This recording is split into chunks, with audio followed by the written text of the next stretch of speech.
Hello friends, good morning. Welcome to my channel. तर आज आपण बनवणार आहोत घरी बनवलेल्या पनीरपासून अशी पटकन होणारी रेसिपी.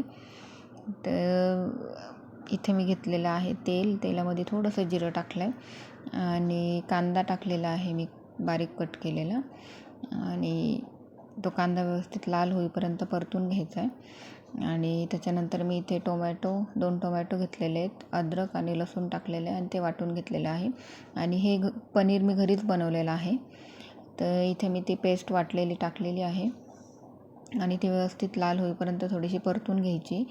आणि इथे व्यवस्थित परतून झाली की त्यामध्ये फक्त आपण हळद, लाल तिखट आणि थोडासा गरम मसाला, धणे पावडर आणि पनीर मसाला टाकलेला आहे मी, आणि तो व्यवस्थित फ्राय करून घ्यायचा आहे.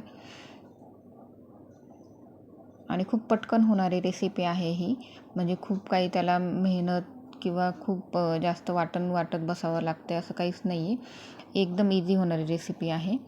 तर तुम्ही नक्की ट्राय करा. आणि थोडंसं मी पाणी टाकलेलं आहे वरतून, कारण मला त्याची ग्रेव्ही जास्त पातळ नको आहे, त्याच्यामुळे थोडंसंच पाणी टाकलं आहे. आणि वरतून मी थोडीशी कसुरी मेथी टाकली आणि ते थोडंसं उकळून घेतलं आहे.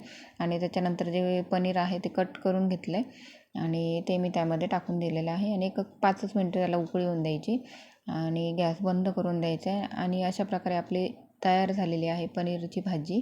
झटकीपट होणारी अशी रेसिपी आहे. तुम्ही नक्की ट्राय करा. थँक्यू.